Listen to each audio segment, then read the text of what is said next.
देव नरोत्तमं देवीं सरस्वतीं व्यास ततो जयमुदीरये। नष्टप्रायेषु अभद्रेषु नित्यं भागवत सेवया भगवती उत्तमश्लोके भक्तिर्भवति नैष्टिकी। मूकं करोति वाचालं पङ्गुं लङ्घयते गिरिं यत्कृपातमहं वन्दे परमानन्दमाधवम्। श्रीगुरुदीनतारिणं श्रीचैतन्य ईश्वरम् कृष्णाय वासुदेवाय देवकी नंदनाय च नन्दगोपकुमाराय गोविन्दाय नमो नमः। यत्कीर्तनं यत् संस्मरणं यदीक्षणं यत्वन्दनं यच्छ्रवणं यदर्हणं लोकस्य सद्यो विदुनोति कल्मषं तस्मै सुभद्राश्रवसे नमो नमः। जयति जयति देवो देवकी नंदनोऽयं जयति जयति कृष्णो विष्णुवंशः प्रदीपः जयति जयति मेघश्यामलकोमलाङ्गो जयति जयति पृथ्वीभारनाशमुकुन्दं ज्ञानाञ्जनशलाकया चक्षुन्मीलितं येन तस्मै श्रीगुरवे नमः। श्रीचैतन्यमनोभीष्टं स्थापितं येन भूतले स्वयं रूप कदा मह्यं ददाति स्वपदान्तिकम्।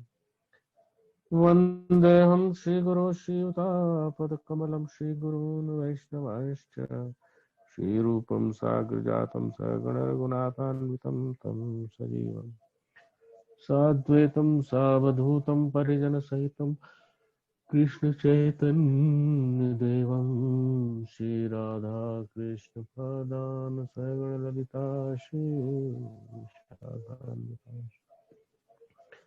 हे कृष्ण करुणा सिंधो दीनबंधो जगतपते गोपेश गोपिका कांत श्री राधा कांत नमस्तुते तप्त कांचन गौरांगी श्री राधे वृंदावनेश्वरी वृषभानुसुते देवी प्रणमामि हरिप्रिये। वाञ्छाकल्पतरुभ्यश्च कृपा सिन्धुभ्य एव च पतितानां पावनेभ्यो वैष्णवेभ्यो अनन्तकोटि वैष्णववृन्द की जय। So, Hare Krishna, all dear devotees. So we are gathered together, we are assembled here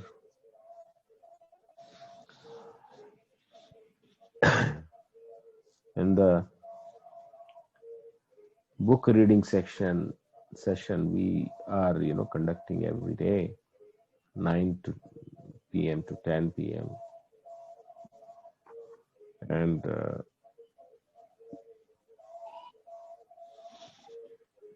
you all are attending. We are reading from the book लीला पुरुषोत्तम भगवान श्री कृष्ण और हम पढ़ रहे हैं चैप्टर नंबर 4 कंस द्वारा उत्पीड़न का प्रारंभ। ओके,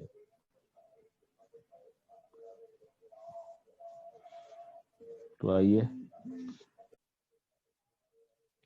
वसुदेव द्वारा सारी वस्तुएं कृष्ण को गोकुल लिए जाने की से पहले की भांति समंजन कर लेने के पश्चात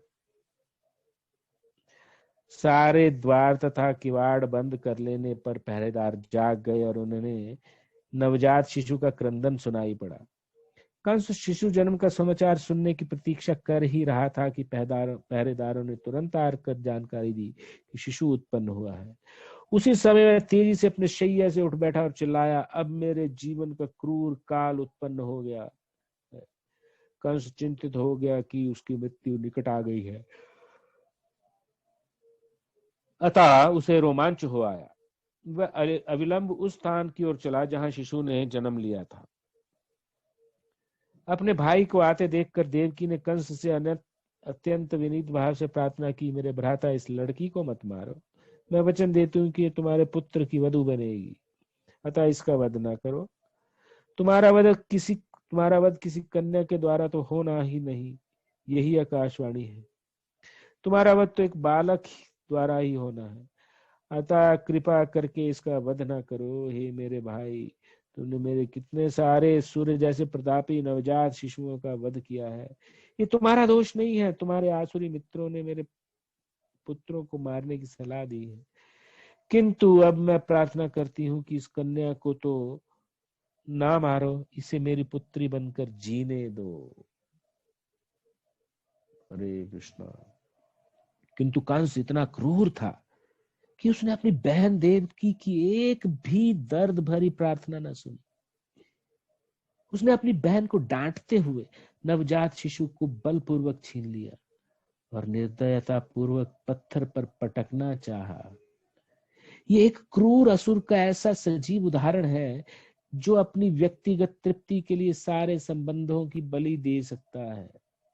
किंतु वह शिशु तुरंत ही उसके हाथों से फिसल गया और आकाश में जाकर विष्णु की अष्टभुजा अनुजा के रूप में प्रकट हुआ। वह सुंदर वस्त्रों, पुष्प मालाओं तथा आभूषणों से सुशोभित थी और अपनी 8 भुजाओं में धनुष, भाला, तीर, तलवार, शंख, चक्र, गदा तथा ढाल धारण किए हुए थी। कन्या को प्रकट होते देखकर, जो वास्तव में देवी दुर्गा थी, सिद्धचारण,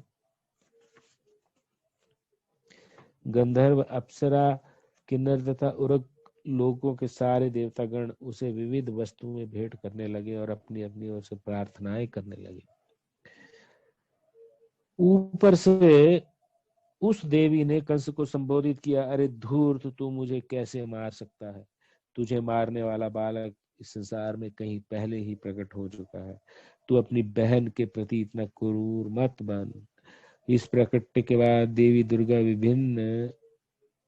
विश्व के विभिन्न भागों में भिन्न भिन्न नामों से विख्यात हो गई।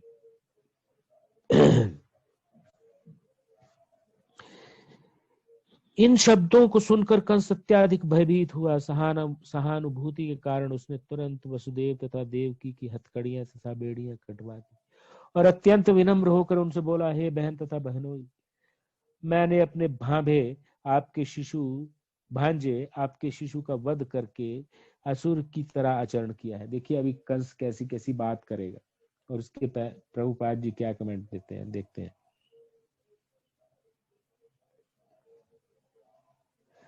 मैंने अपने हाथों अपने शिशु का वध करके असुर की तरह आचरण किया है। मैंने अपने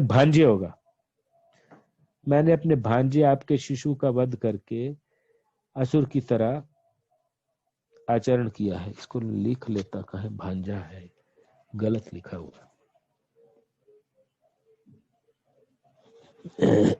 मैंने अपने घनिष्ठ संबंधों की रंच मात्र भी परवाह नहीं की।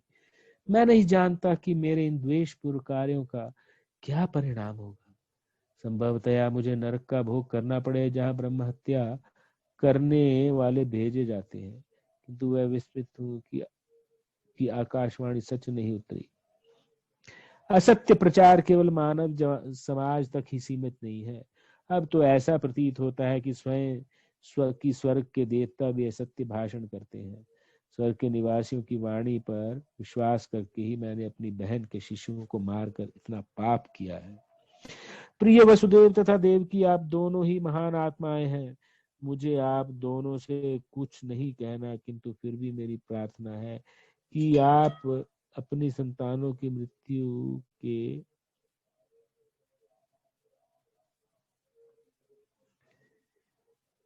के लिए शोक न करें। हम में से प्रत्येक व्यक्ति पराशक्ति के वश में है और वह पराशक्ति हमें एक साथ नहीं रहने देती।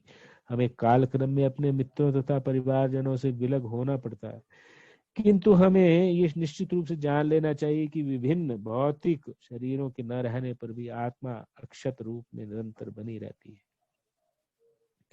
उदाहरणार्थ, मिट्टी के अनेक पात्र घट हैं। वे पहले बनाए जाते हैं, फिर तोड़ दिए जाते हैं, किंतु फिर भी मिट्टी सदा मिट्टी ही रहती है।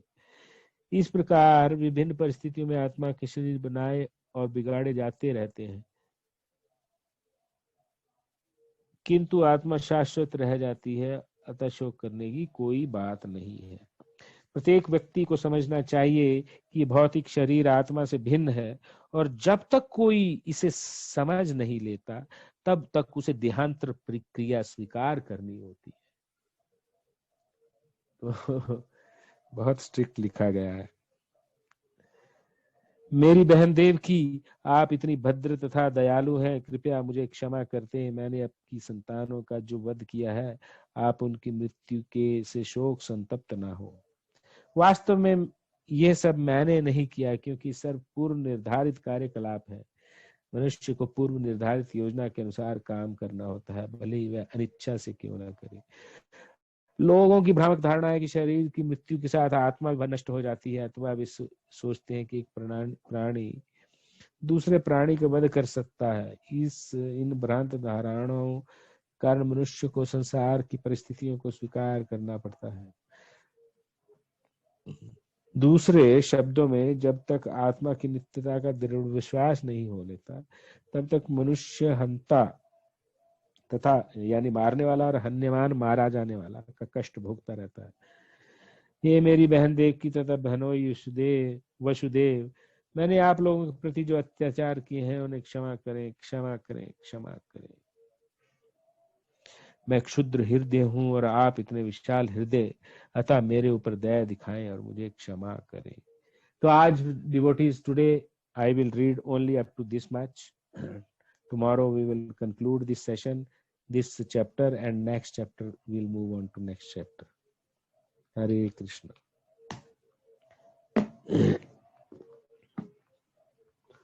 Hare Krishna, Prabhuji. Hare Krishna Prabhu ji. Deepak Prabhu कहाँ है? हरे आवाज आ रही है? Yes yes Prabhu ji. So we stop here. Yes Prabhu जी।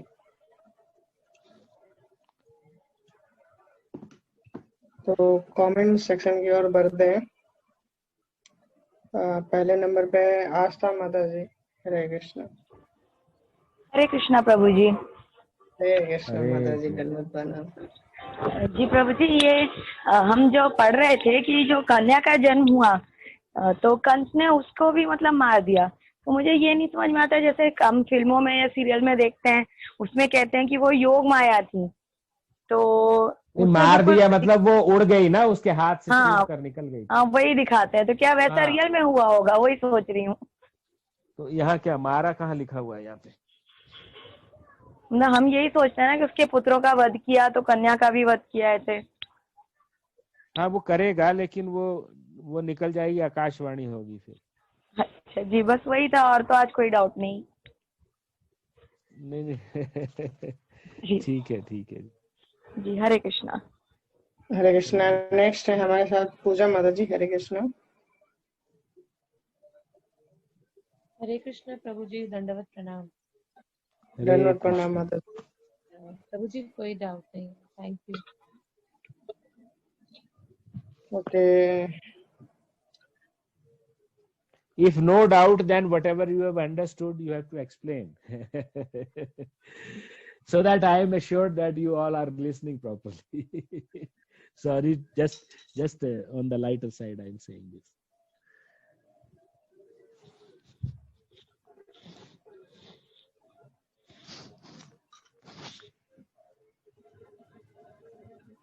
हरे कृष्णा। सुधा माता जी, प्लीज अनम्यूट योरसेल्फ। थोड़ा वो जो पढ़ा है प्रभु जी ना, उसी को थोड़ा रिपीट करेंगे, जो इशू जो उन्होंने सुना है, जो अच्छा लगा वैसे। यस बिल्कुल।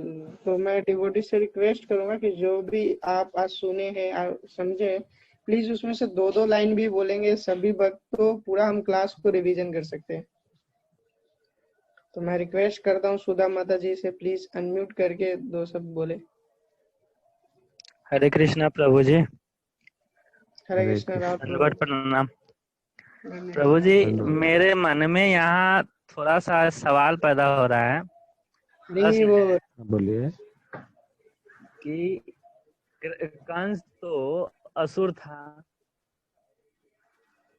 और वो अत्यंत क्रूर भी था, जैसे देवकी और वसुदेव जी थे, उनके तो 6 पुत्रों को उन्होंने मार दिया। फिर अभी जब कन्या उत्पन्न हुई तो अब कंस क्यों क्षमा मांग रहा है या माफ करने के लिए माफी मांग रहा है, ये हमें समझ में नहीं इसका आ रहा है। उत्तर इसका इसके तात्पर्य आगे, हम थोड़ा डिटेल्स में इसका और उत्तर देंगे समझना देंगे चाहते देंगे हैं। इसका हरे उत्तर कृष्णा आएगा प्रभु। प्रभु, अभी आगे आएगा, इसी में आएगा कि क्यों उसका प्रभाव में ये टेम्परेरी चेंज आया ना उसको स्वभाव में, इसका उत्तर आएगा प्रभु आगे। जी ये अचानक ऐसा क्यों, जबकि वो तो मारना ही है, हाँ, ये वो इसका तो। ओके प्रभु जी। तो वो छोड़ेगा कहाँ उस चीज को, उसका उत्तर आएगा थोड़ा सा